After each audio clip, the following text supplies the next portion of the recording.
Rahmanir-Rahim, në emër të Allahut, mëshiruesit, mëshirbërësit. Të nderuar televizionistë të TV Koha, mirë se vini në emisionin Mesazhe Ramazani 2025, i cili organizohet nga Muftenia e Bashkisë Fetare Islame të Tetovës. Jemi në xhamin e re të poshtme të fshatit Dobrosht, ku misafir të emisionit e kemi imamin e kësaj xhamie, Hafez Islam Aslani, me të cilin me që se jemi në ditën e 20 të muajit të shenjtë Ramazanit, do të diskutojmë rreth ngjarjes e cila ka ndodhur në këtë ditë për çlirimin e Mekës. I nderuari hoç, mirë se keni ardhur. Faleminderit, me së jetën. Atëherë pa humbur kohë, fillojmë më njëherë me pjesën e parë, çlirimi i Mekës si përmbushës i misionit jetësor të pejgamberit alayhis salam. Mund të na thoni disa fjalë rreth kësaj? Elhamdulillahi Rabbil Alamin, wassalatu wassalamu ala rasulina Muhammedin wa alihi wa sahbihi ajmain. Falenderimet, lavdrimet i takojnë vetëm Allahut fuqiplot, paqja mëshirë e tij qoftë mbi Muhammedin alayhis salam, mbi familjen e tij të pastër, mbi shokët e tij të ndershëm dhe mbi gjithë ata të cilët ndjekin rrugën e tij deri në ditën e Kiametit. Njëherët falenderojmë Allahun fuqiplot për të mirat dhe nimetet që na ka dhënë dhe kemi nderin që të jemi pjesë e këtij emisioni. Gjithashtu të falenderojmë edhe ato të cilët kanë organizuar këtë emision, Allah i shpërbleft, sepse këto emisione në trevat tona padyshim kanë nevojë popullata që ato në ditët në vijim, ditët e muajit Ramazanit Sherifit të ndjekin dhe të marrin të mira prej atyre dhe të veprojnë dhe të punojnë. Të flasish për çlirimin e Mekës, për mbushja e misionit të pejgamberit alayhis salam jetësor, është derisa pejgamberi alayhis salam që ka pasur tortura, ka pasur maltretime, ka pasur shtypje të mëdha bashkë me shokët e tij, të cilët një grup e madhe e shokëve të pejgamberit alayhis salam bën emigrim. Së pari në Abisini apo Etiopia e sotme, kurse prej atje mandej bën emigrim në Medinën e ndritur. Kohët e fundit faktikisht erdhi koha edhe për shpërnguljen e pejgamberit alayhis salam prej Mekës për në Medinë. Pejgamberi selam kur filloi të shpërngulet nga Mekja për në Medinë, pati mërzi të madhe, pikëllim, sepse e la vendindjen e tij. Mirëpo, urdhri i Zotit shkon në vend dhe pejgamberi selam fillon shpërngulje. Me ato që nisi të shpërngullet, pejgamberi alayhis salam prej Mekës për në Medinë, Allahu i shpalli një ajet kuranor në të cilin Allahu fuqiplot na thot: Bismillahirrahmanirrahim, innal ladhi farada alayka al-Quran. Inna alladhi farada alayka al-Quran la radduka ila mad. S'ka dyshim se Allahu e obligoi pejgamberin me Kur'an. E obligoi me Kur'an dhe Allahu Dhul Jalal do ta kthej pejgamberin alayhis salam në atë ku ka qenë. Pra çka kuptojmë me këtë? Se kur e obligoi me Kur'an, pejgamberi alayhis salam 13 vite në Mekë ka thirrur në besim. Ka thirrur me Kur'an, ka thirrur me fjalën e Allahut xhaleshanu. Mirëpo, shpërngulja e tij edhe në Medinë fillon përsëri të thirrë. Por 8 vjet në Medinë, pejgamberi alayhis salam gjithmonë i rin mendja që pastron Ka'ben nga idhujt, pastron Ka'ben nga shirku, nga politeizmi.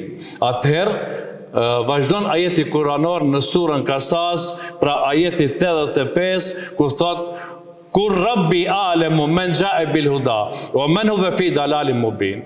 Thuaj, Zoti im, është ai që e di më së miri se kush dhe çka solli në udhëzim të drejtë dhe kush humbi në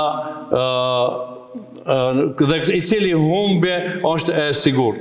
Pra, çka solli në udhëzim të drejtë janë muslimanët të cilët kohë fitore. Ata çka humbën ato të cilët ishin në politeizëm, ishin në shirk.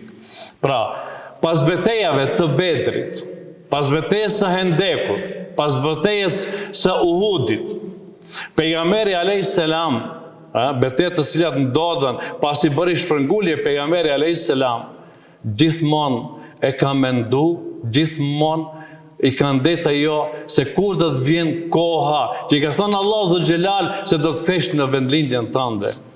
Edhe ai kohë erdhi dal nga dal, mirë po pejgamberi alayhis salam ka qenë misionar. Ka kryer misionin profetik që e ka obligu Allahu Dhul Xhelal. Më parata, arabët të cilët ishin në atë kohë, arabët në pabesim, në idhujtari, ato shkatronin, dignin, mbitnin, e tjera. Mirë po, kur erdhë besimi, e ndruan kahjen e tyre. Çfarë kahje murën? Murën kahje të krenarisë, kahje të luftës në rrugën e Islamit, të përparimit, të udhëzimit të njerëzve, morali i tyre u shndrua krejt diçka tjetër në të mirë. Më paradam, u bën të fortë, u afruan afër pejgamberit alayhis salam, që formuan rreth të forta të Islamit, të shkuarjes përpara në rrugë, vetëm të arrihet qëllimi. Fjala Allahu Dhul Xhelal dhe pejgamberit sallallahu alaihi wasallam. Më paradam, arrihet që të fillon një ekspeditë e madhe që do të bën edhe çlirimin e Mekës. Prandaj çlirimi i Mekës më 20 të muajit të Ramazan, ku pejgamberi alayhis salam viti i 8 Hijri, sipas hijretit, është njëri ndër ngjarjet më të rëndësishme, jo vetëm për Muhamedit alayhis salam dhe shokët e tij, por për gjithë historinë e muslimanëve. Kjo ishte një datë e cila pruni apo kori fitore të mëdhaja për të mirën e muslimanëve, veçanërisht pejgamberi alayhis salam të çlirohet një herë e përgjithmonë nga ajo rrugë e cila e ka përndjek dhe pejgamberi selam të jetë i kënaqur në rrugën e Allahut fuqiplot, në rrugën e Allahut xhelleshanuhu. Atëherë, hoqë nderuar, të flasim pak edhe në kontekstin historik dhe dimenzionet e çlirimit të Mekës. Çfarë mund të na thoni për? Të flasësh në kontekstin historik, dimensioni i çlirimit të Mekës, dihet se pejgamberi alayhis salam me palën idhujtare patën një marrëveshje, cila quhet marrëveshja e Hudejbis. Një ndër pikat që patën në marrëveshjen e Hudejbis ishte edhe paqja ndërmjet pejgamberit, ndërmjet muslimanëve dhe mekazëve. Kush e prish këtë paqë, kush e prish këtë pikë, këtë terren, atëherë duhet të mirën masa. Këtë e prishën fisi që ishte në kuadër dhe i mbrojtur nga idhujtarët. Duke sulmu fisin Huza, do më thonë, sulmohet fisi Huza, bën shkatrime tek ato, atëherë këtë paqë e prishën mekasit, e prishën idhujtarët. Pra me keqarje për idhujtarët, atëherë idhujtarët marrën masa dhe dërgojnë në Medine, nga Meka, Ebu Sufjan. Që Ebu Sufjani ishte i afërt me pejgamberin, pra pejgamberi ka pasur dhëndë. Pra Ummu Habiba ka qenë vajza e Ebu Sufjanit e martuar për pejgamberin dhe dërguan Ebu Sufjanin se Ebu Sufjani do ta vazhdon këtë marrëveshje. Dhe Ebu Sufjani nisi rrugën për Medinë. Arriti në Medinë dhe erdhi drejt te shtëpia e pejgamberit alayhis salam. Edhe kur hiri brenda ishte vajza e tij Ummu Habibi. Dhe me njëherë i tregoj për rastin se ajo mund të ndihmon babën e saj te pejgamberi alayhis salam që të vazhdohet kjo marrëveshje. Mirë po, Habibe shka i tha, o babë, tha, ti nuk guzon të ulesh edhe në vendin e pejgamberit, se ti i papastër. Ti i papastër, edhe pse je baba im, ti i papastër nuk guzon dhe nuk mund të ndihmoj asgjë në këtë aspekt. Atëherë Ebu Sufjani del për zeti shkoi te pejgamberi alayhis salam. Pejgamberi alayhis salam me priti në atë mënyrë më të mirë. Mirë po, çka i tha?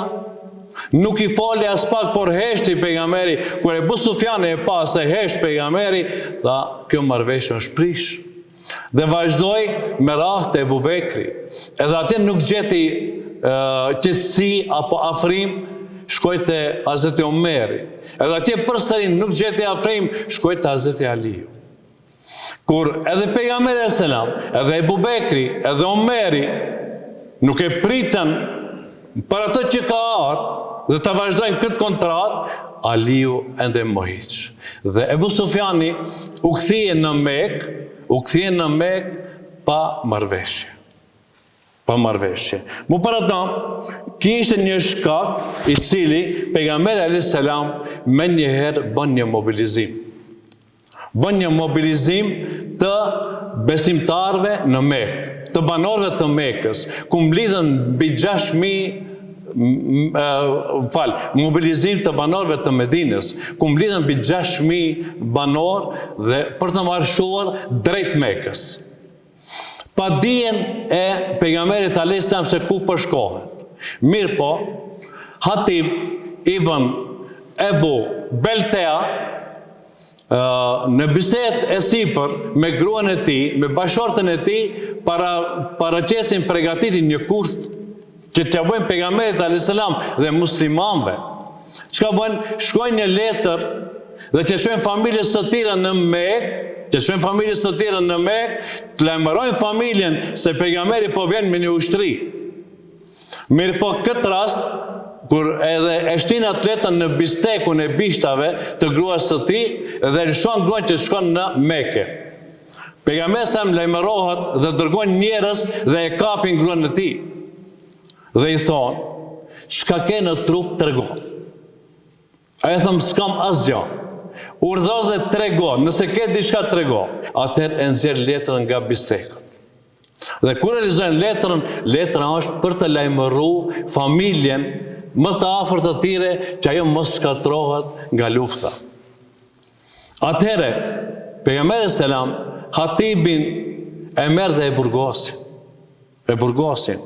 Kur dëgjon Hazreti Omeri për rastin, thot ja Resulullah, thot I don't të mbitet. Pejgamberi selam i ka thënë jo. Nuk mundet se ajo është një ndër sahabët që ka marrë pjesë në luftën e Bedrit. Atëherë pejgamberi selam marshon me 6.000 ushtar, vazhdon rrugën dhe këtij marshi i bashkangjiten edhe fiset tjera që kishin pranuar fen islame. Më pardon, ka qenë dita e 10 e muajit Ramazan kur kanë filluar të udhtojnë për në Mekë. Kanë qenë të agjërueshëm. Në moment, çfarë morali, çfarë sjellje muslimanët kanë pas bashkë me pejgamberin selam. Të lodhur, të raskapitur, mirë po agjërimi se kanë prish. E kanë u vetdijen, janë alivanos. Derisa ka thënë pejgamberi selam, mos e randoni veten tuaj. Përmi, kush mund të letë, kush jo, le të prish. Pra, vazhdon kjo rrugë, niset ushtria muslimane dhe arrin para himjes të Mekë. Arrin në kodrat e Mekës, përreth Mekës, rënditët ushtria muslimane me 10.000 ushtar. Kur vjen nata, pejgamberi alayhis salam urdhëron. Çka urdhëron? Të gjithë ushtarët të kallin nga një zjarr të vogël, kinse përgatitin ushqim për darkë. Dhe me këtë kur të shofen me kasit i dhujtarët, se çka po ndodh, atëherë ato do të habiten, do të çuditen se çka është të ndodh.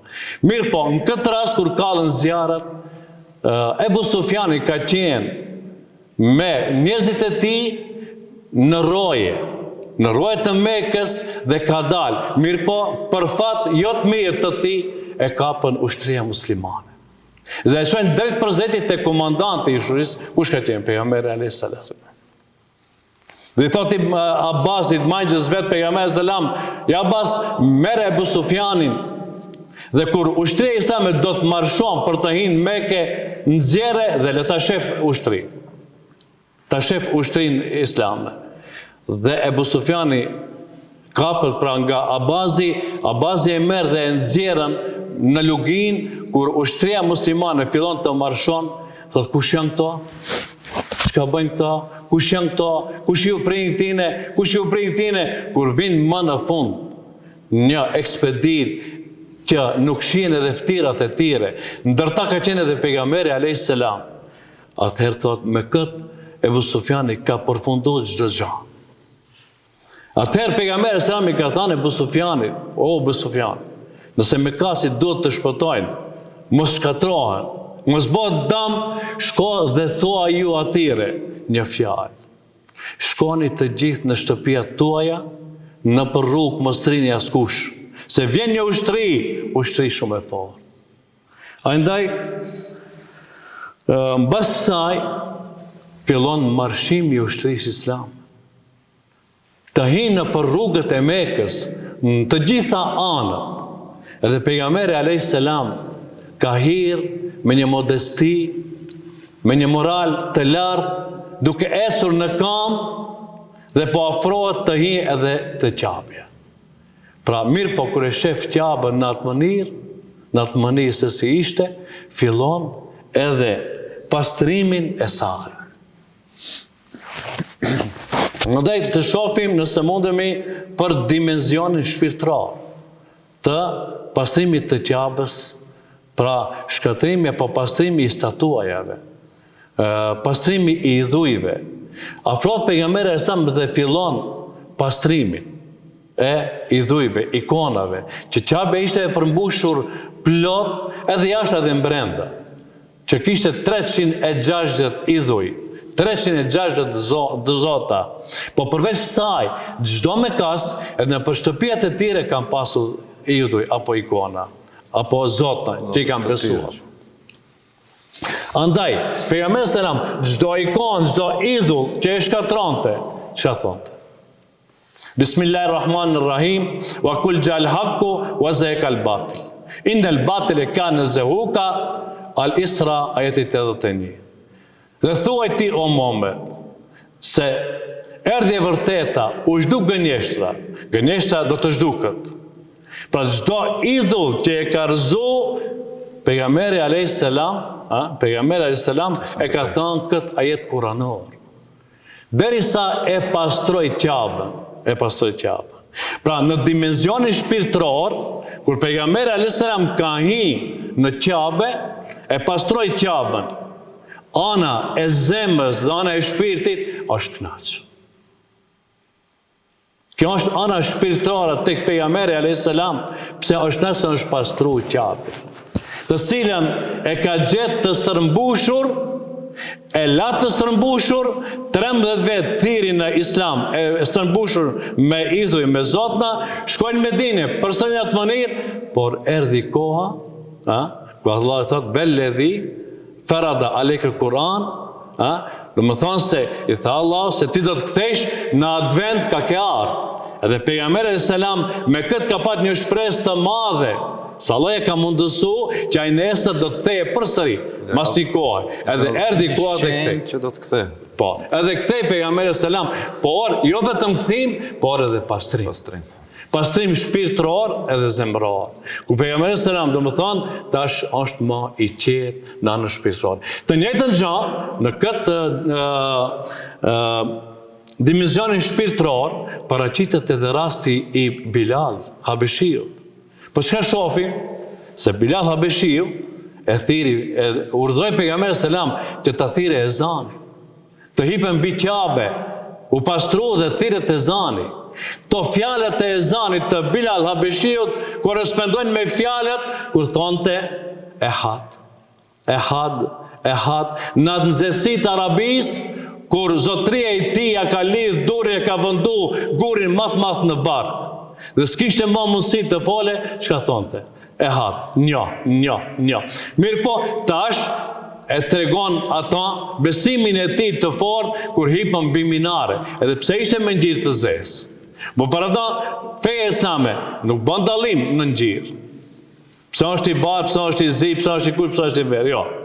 Por dallimi është e besimi. Ai që beson dhe ai që s'beson. Më pranë Allahu dhe Xhelal na mëson dhe na thot ato të cilët kanë sjell udhëzim të drejtë. To janë ato që kanë sjell udhëzim të drejtë, a nuk kanë sjell humbje të pasigurt.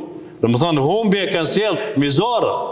Edhe në humbje kanë qenë ato, mirë po erdhi koha dhe mekasit, ushtarët apo luftarët të cilët bënin krime të mëdha sot të bëhet e kundërta që ato të vazhdojnë përhapjen e fesë islame.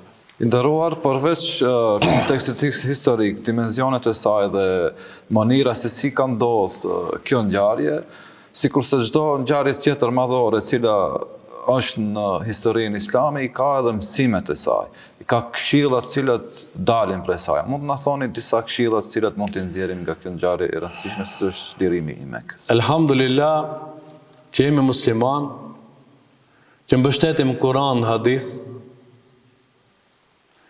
këshilla dhe mësime kemi plot nga shembujt historik. Shembulli i parë që apo një mësim dhe këshilla është të kujtojmë atë jetën e pejgamberit alayhis salam. Kur pejgamberi alayhis salam është fshehur në shpellën Thaur, gjatë rrugtimit që ka bërë për në Medinë, është fshehur mbas gurve, është fshehur në përshpella, në përvende të ndryshme, ka udhëtuar një udhëtim të rëndë. Kjo një mësim, një këshillë e madhe. Mirë po, sot njerëzit po udhëtojnë me mjete të ndryshme, një lehtësim i madh. Mirë po dhe pejgamberi alayhis salam kur ktheu për ta çliruar Mekën, ktheu me rrugën kryesore, jo më i fshehur, por haptazi dhe hiri në Qabe, hiri në Mekë, ashtu si e kishte zakon tradita e arabëve, apo tradita islame. Dhe më së miri, këtë e shohim edhe nga vetë shembulli i pejgamberit sallallahu alaihi wasallam, sa u kthie në vendin e tij bashkë me shokët e tij. Dhe ato që shkuan me pejgamberin sallam në Medinë që bani xhet, ato sot janë pranë familjeve të tyre, pranë shtëpieve të tyre, pranë pasurisë të tyre, mirë po, edhe janë si qelë, janë të knaqur, kurse ato që i përzun, i shpërngullën, i nxorën nga shtëpitë e tyre, ato janë të mangët, rrinë me se kanë bërë diçka, kanë bërë një mëkat. Tjetër është se pranimi i fesë islame, pastaj u bën grupe. Kemi edhe surën në Kur'an, surën Nasr, ku Allah fuqiplot në thot, Bismillahirrahmanirrahim, idha jaa nasrullahi wal fath. Erdhi fitorja, erdhi koha që përhapët feja islame, edhe të hapën derët. Allah thënë Kur'an, berejtë në nasje dëkhullon e fi dini lajë fëvaja. Do t'i shohësh njerëzit grupe duke hinë e islam. Grupe duke hinë e islam. Fesebbi bihamdi rabbike. Tash, madhëroj Zotin. Falenderoj Zotin. Kërko falje të Allahu, se me të vërtet Allahu a pranon. Pra, një për atyre raste mund të cekim një këshill dhe mësim. Çka ka thënë Hindi, që ka bërë një dëm të madh në jo islamin e saj. Kur ju vra baba, ju vra vllau, ju vra mingja. Ajo hak mori ndaj mingjës së pejgamberit alayhissalam Hamzës. Që pas u mbit Hamza, e mbiti vazhdiu, thotë edhe kanë ngrënë mëlçinë e tij. Mirë kur erdhi pejgamberi alayhis salam, çka tha? Ja Rasulullah. Dhe kur isha në jo islam, ti ishe për mu njeriu më i keq. Njeriu më i keq, kurse sot je njeriu më i mirë. Edhe pejgamberi sam ja fali. Pra të marrim një mësim edhe nga kjo, po edhe rasti i Hatibit, e Bubeldës, se pejgamberi sa më thot, njeriu mund ta bën një gabim. Por atë gabime e tij mos e marrim më njerë për të madhe, se ka bërë edhe shumë punë të mira. Mund të kishte bën 99 mira për një mëkat vogël, ne thot ta mbitim, ta shkatërrojmë. Jo. Mirë po, ki gabimi i Hatibit ka qenë shumë i madh, se ushtria musliman do të kishte disfatat të mëdhaja.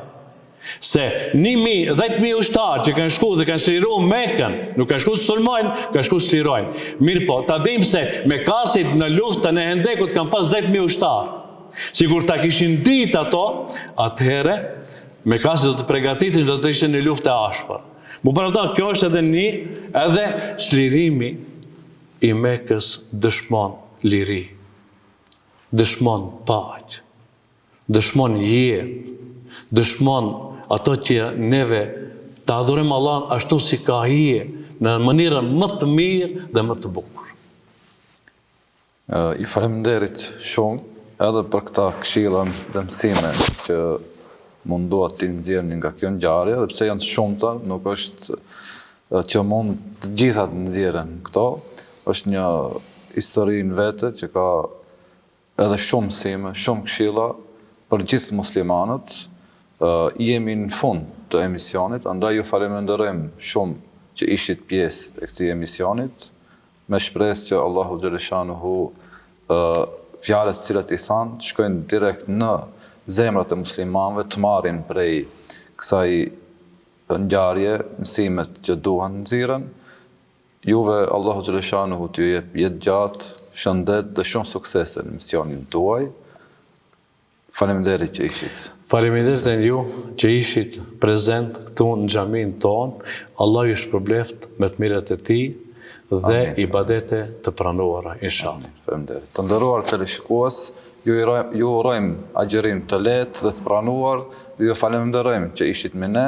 Jemi në fund të emisionit deri në takimin e radhës. Asalamu alaikum wa rahmatullahi